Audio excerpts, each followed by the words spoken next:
Look, I want you to be honest with me for a second. Have you ever looked at some ridiculous trend, like people paying $50 for a fancy water bottle or a digital picture of a monkey, and thought, who on earth is buying this trash? How is this even a business? I've been there. You're sitting there grinding away at your 9 to 5, stressed about rent or that credit card bill, and then you scroll past some guy who made $1 million selling messages written on potatoes. It's frustrating, right? It feels like the world is upside down. But here's the thing, most of us are taught that to make real money, you need to invent something world-changing. You need to build the next Tesla or write the next software. And while that works, it's also the hardest way to get rich. Sometimes the people making the most money aren't the ones solving the biggest problems. They're the ones who realize that the weird stuff, the funny stuff, and the useless stuff often have the highest profit margins on the planet. My name is Sid, and I spend way too much time thinking about the strange psychology of the global economy. If you're someone who constantly wonders why dumb products make so much money while you're out here grinding for every penny, make sure to hit the subscribe button and give this video a thumbs up if this helps you out. Back in 1975, a guy named Gary Dahl was sitting in a bar listening to his friends complain about how much work their pets were. He joked that he had the perfect pet, a rock. He took that joke, put it in a cardboard box with air holes and a manual on how to care for it, and sold it for $3.95. Most people laughed. But in 6 months, he sold 1.5 million of them. That's millions of dollars in 1975 money. People didn't buy the rock, they bought the joke. They bought the packaging.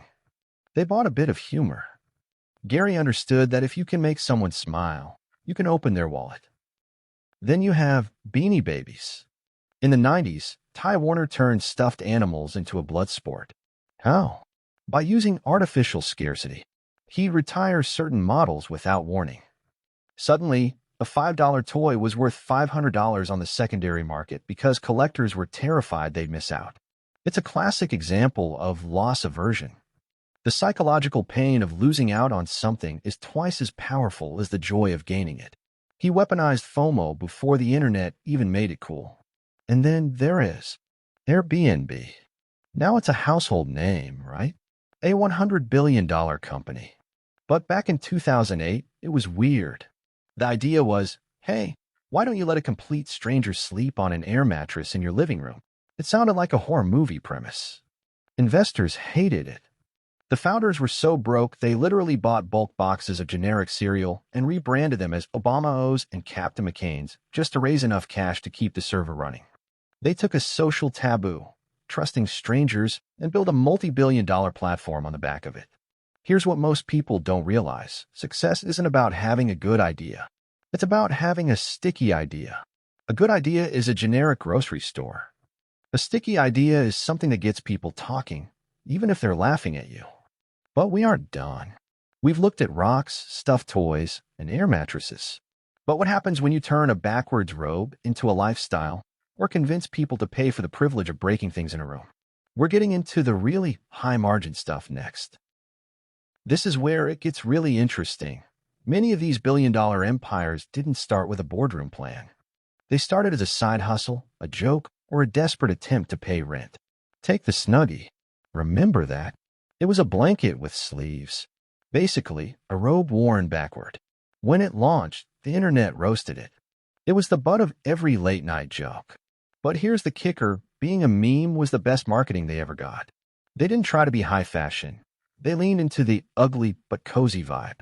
They sold millions of units because they realized that for a product to go viral, it doesn't need to be perfect. It just needs to be talkable. Then you have Dougals. You've probably seen a dog wearing goggles at some point, right? To most, it looks like peak human absurdity. But the founder, Roni D. Lulo, noticed her dog was squinting in the sun while playing fetch. She didn't look at the market and say, is there a demand for dog sunglasses? She looked at a specific pain point, a dog needing eye protection, and solved it. It's a classic example of niche dominance. By solving a problem that the rest of the world thought was weird or unnecessary, she created a category that she ended up owning entirely. And then, just to prove that the internet has truly lost its mind, there's potato parcel. Yes, you heard that right. You pay money to have a message handwritten on a potato and mailed to someone. It sounds like a prank, because it is a prank. But the founder, Alex Craig, figured out that people have a massive appetite for novelty. We are so bored with standard digital communication that we will pay premium prices just to see something tangible, funny, and completely useless show up on our doorstep. He proved that if you provide enough curiosity value, the utility of the product almost doesn't matter. Here's the thing, most people look at these and say, that's just luck. But it's not luck. It's psychological arbitrage. Look at the $1 million homepage. A student named Alex too needed money for college, so he created a website with 1 million pixels and sold them for $1 each. He didn't sell a product. He sold internet real estate in the early days of the Wild West Web. It was pure hype, but it worked because it captured the imagination of the entire world. He wasn't selling pixels. He was selling the novelty of being part of a digital spectacle. Then there's the controversial side of things, Ashley Madison.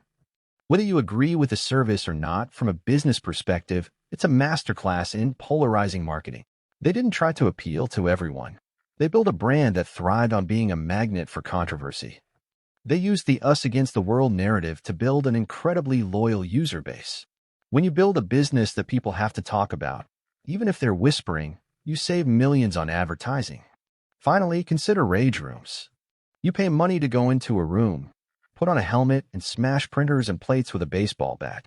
It sounds like the plot of a How to Get Fired movie, but it's a booming industry. Why?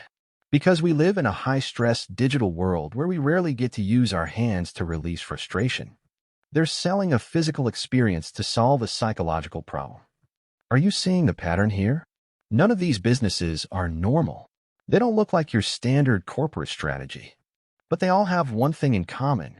They didn't wait for permission from the market. They identified a weird human quirk, a niche frustration, or just a really good joke, and they scaled it. But I know what you're thinking.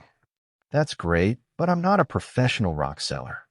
How do I actually use this?